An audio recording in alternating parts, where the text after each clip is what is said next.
But you talked about Caleb Williams. Can you talk about the black quarterback finally change? What kind of finally changed in the league, the mindset that made it possible for black quarterbacks to rise at the level they are? Because now we're looking at, I think, maybe 50% of the league, or if you're a little bit right over it, are black quarterbacks starting. So can you talk about that? I mean, I think that like when I was doing research, there's a couple of ways to look at this. And when I was doing research on my quarterbacks, like I would look at like Bob Waterfield in the 1940s, and he was a Hall of Famer. He impacted the idea of the quarterback in a big way, and he was a really, really great player.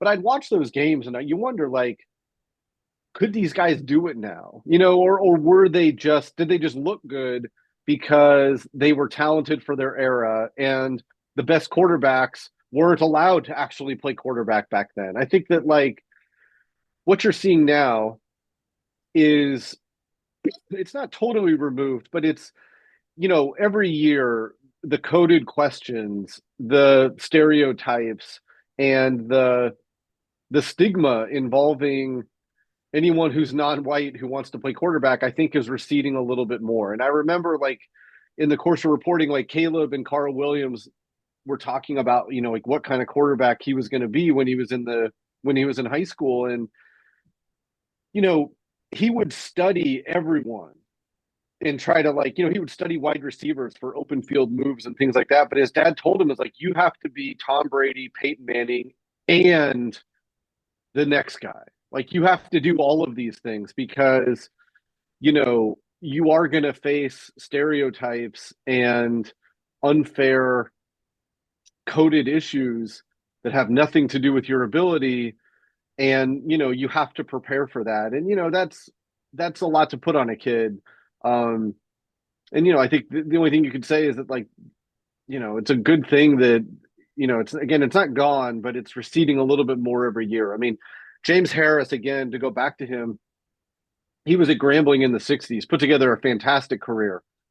And he was ready to just bail on the NFL. Like, screw it. If they don't want a black quarterback, I don't want to deal with this. And Eddie Robinson, the legendary coach at Grambling, was like, you got to do this because you're going to help the next guy. And Harris was kind of like, I still don't want to do it.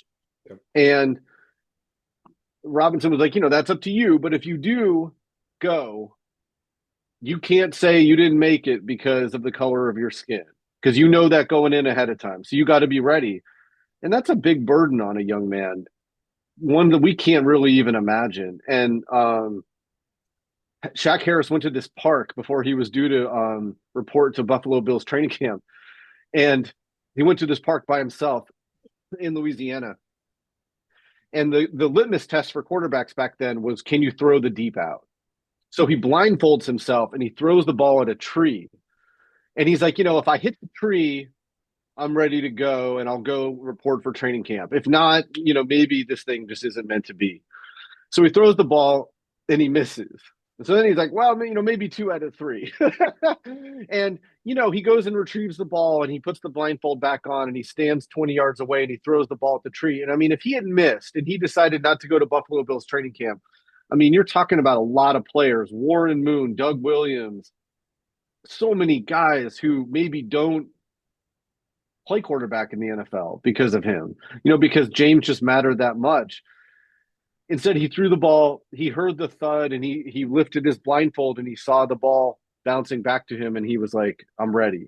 And that was when he told me that was a moment that kind of, it made the hair on my arm stand up because, those are really real moments. I mean, we can say, oh, for, John Elway. He had a tough few years in the NFL before he really caught his steam. And, he did have a hard time, but it's not the same as this.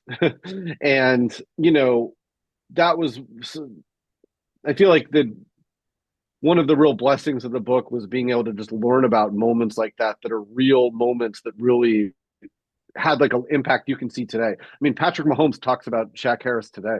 Yep. See, and you got the old school Broncos helmet, so you got Marlon Yeah, Briscoe in his role and being, yeah. breaking color barrier as well. If you enjoyed that clip, make sure you head over to www.bookupapp.com to download our app so you can connect with your favorite bookish content creators, start conversations, and start your own book club.